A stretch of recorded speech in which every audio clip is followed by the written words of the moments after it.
Okay तो हम कर रहे हैं पॉलिटी। पॉलिटी में जो हमारा आज का टॉपिक है वो है द कोऑपरेटिव सोसाइटीज। तो द कोऑपरेटिव सोसाइटीज जो है आज हम इसके बारे में करेंगे कि ये होती क्या है, ये क्यों है, जहाँ फिर इसके ये किस पार्ट में आता है, किसको इसको जो है कॉन्स्टिट्यूशन स्टेटस कब दिया गया।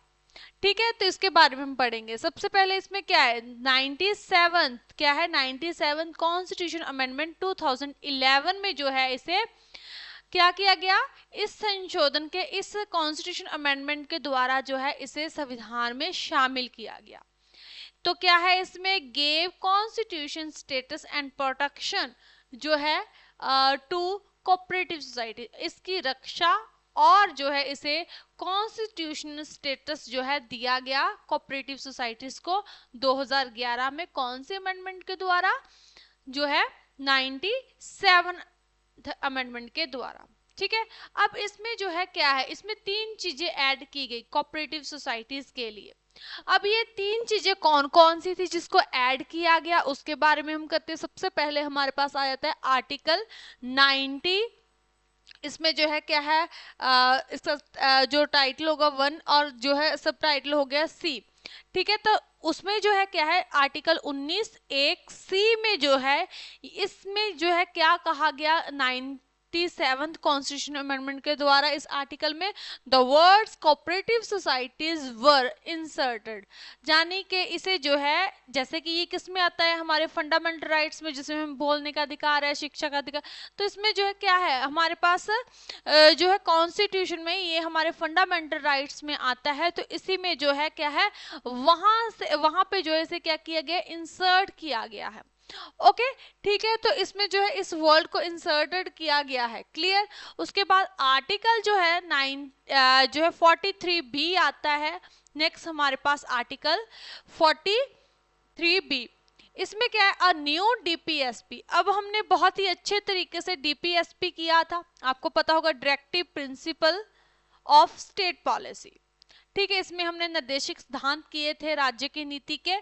तो इसमें जो है हमने पढ़ा था कि कैसे कैसे होता है ये। ठीक है ना, इसमें वो लॉज थे, जाने कि वो इच्छाएं थी, अगर हम बात करें, जो उस समय तो नहीं दिए गए थे, राइट्स अधिकार थे वो जो उस समय भारतीयों को नहीं दिए गए, क्योंकि उस समय क्या है, हमारे पास रिसोर्सेस नहीं थे इंडिया के पास, जब हमारा देश आजाद।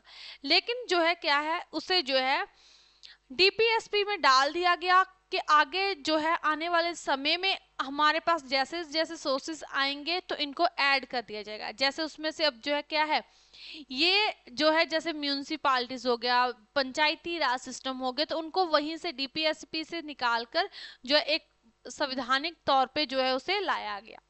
ठीक है, तो ऐसे ही जो है ये भी new DPSP on promotion to cooperative societies, यानी कि ये भी एक जो है क्या है जो हमने किए थे ना नए निर्देशिक सिद्धांत, कौन से हैं, तो वहीं से ये भी आया। कौन सा, कोऑपरेटिव सोसाइटीज, 4 तरह के थे, वो हमने अच्छे से किए थे, तो वहां से आप देख सकते हो। ठीक है, आर्टिकल 43 बी। आगे जो है नेक्स्ट कौन सा है कि इसे जो है इस अमेंडमेंट के द्वारा 97 कॉन्स्टिट्यूशन अमेंडमेंट के द्वारा 2011 में इसे जो है संविधान में हमारे कॉन्स्टिट्यूशन स्टेटस दिया गया है इसे। ठीक है, तो कॉन्स्टिट्यूशन स्टेटस में अगर हम बात करें तो क्या है, पार्ट्स होते हैं।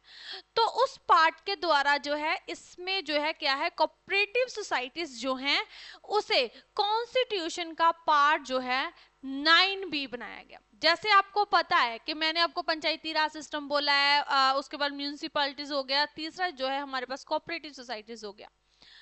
अब जो है 9 पार्ट हमारे पास कौन सा आ जाता है, तो 9 पार्ट जो है हमारा वो कौन सा है, तो वो है द पंचायती राज। इसमें इसे जो है इसे भी कॉन्स्टिट्यूशन 73rd कॉन्स्टिट्यूशन अमेंडमेंट के द्वारा जो है इसे भारतीय संविधान में शामिल किया गया था और पार्ट 9 दिया गया।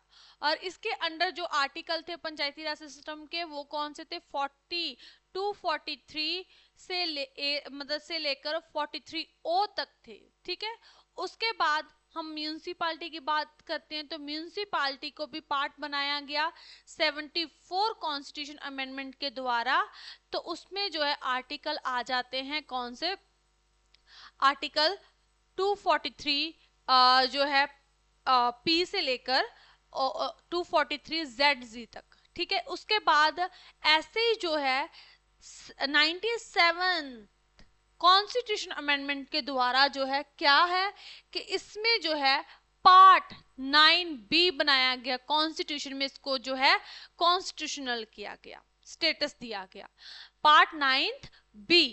ओके, तो इसमें जो है इसको क्या नाम दिया गया, द कोऑपरेटिव सोसाइटीज, इस पार्ट को नाम दिया गया। और इसमें जो आर्टिकल आते हैं वो कौन से आते हैं, तो इसमें आर्टिकल आते हैं 243 ZH से लेकर ZT तक, ठीक है, यानी कि 243 ZH से लेकर 243 ZH तक इसमें आर्टिकल T तक जो है आते हैं, ZH से लेकर ZT तक, क्लियर।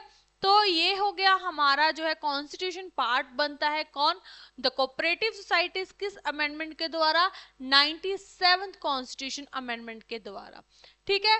तो आर्टिकल जो है इसमें याद रखना 19 1C और 43B आर्टिकल, ओके। और इसके जो बाकी आर्टिकल है, यानी कि ये जो है इसमें ऐड किया गया 97th कॉन्स्टिट्यूशन अमेंडमेंट के द्वारा कोऑपरेटिव सोसाइटीज में, क्लियर।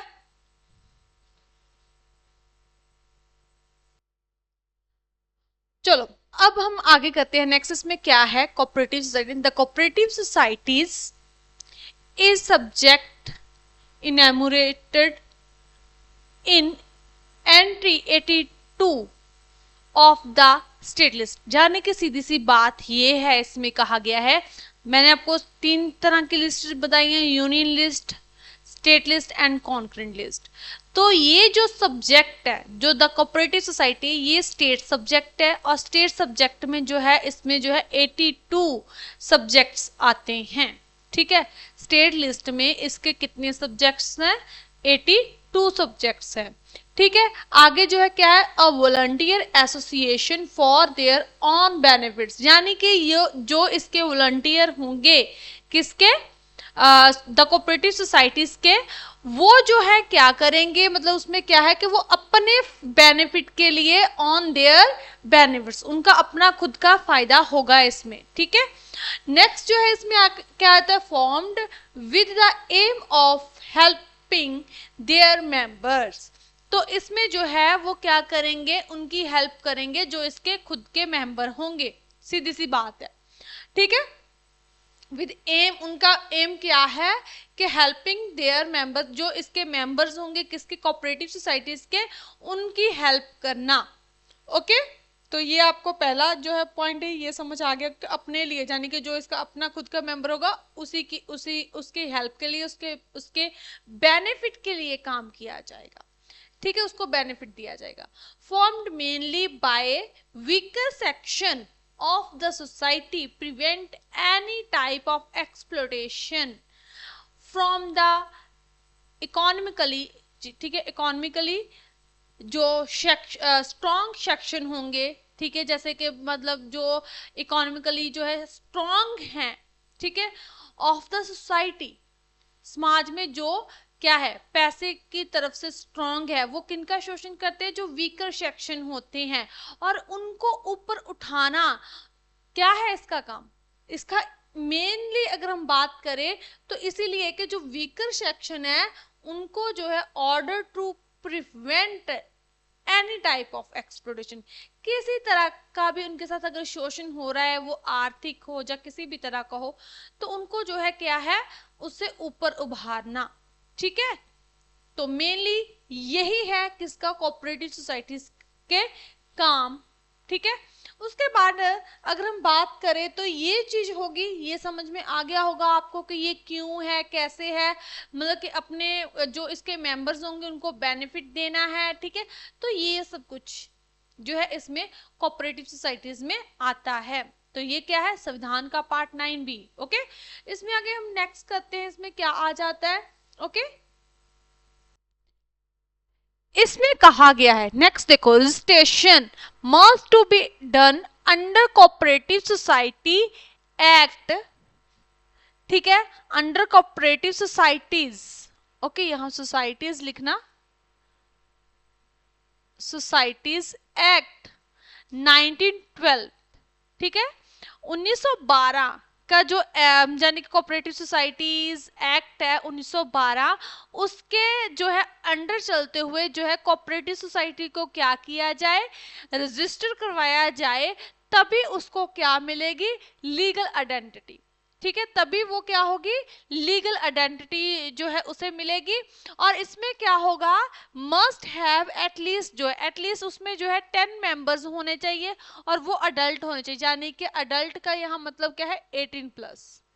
ठीक है, के 18 साल से प्लस होने चाहिए। ठीक है, तो वो जो है किसमें आ सकते हैं, जो है कोऑपरेटिव सोसाइटी के मेंबर बन सकते हैं, सीधी सी बात है। ठीक है, तो इसमें क्या है कि लेकिन किसी भी कोऑपरेटिव सोसाइटी को लीगल आइडेंटिटी तभी मिलेगी जब उसने रजिस्ट्रेशन करवाया होगा, किसमें, कोऑपरेटिव सोसाइटीज एक्ट 1912 के तहत रजिस्ट्रेशन करवाई होगी, तभी जाके उसे जो है आइडेंटिटी मिलेगी लीगल।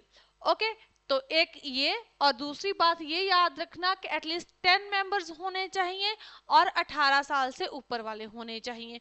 तो ये थी हमारा आज का टॉपिक, कौन सा, कोऑपरेटिव। देखो ये टॉपिक जो है बहुत छोटा सा टॉपिक है, कुछ इसमें ज्यादा है नहीं, लेकिन क्या है कि इसमें जो है क्या है, वीकर जो सेक्शन था उनको जो है उनको बढ़ावा देने के लिए, उनको जो है अच्छा करने के लिए इन कोऑपरेटिव सोसाइटीज को जो है लाया गया, और जो है उनकी जो है हालत सुधारने के लिए, उनके विकास के लिए जो ये कोऑपरेटिव सोसाइटीज काम करें। ठीक है, तो इसके जो मेंबर्स होंगे वो क्या करेंगे, काम करेंगे अपने लिए, अपने बेनिफिट के लिए, ऑन बेनिफिट्स। क्लियर? ओके।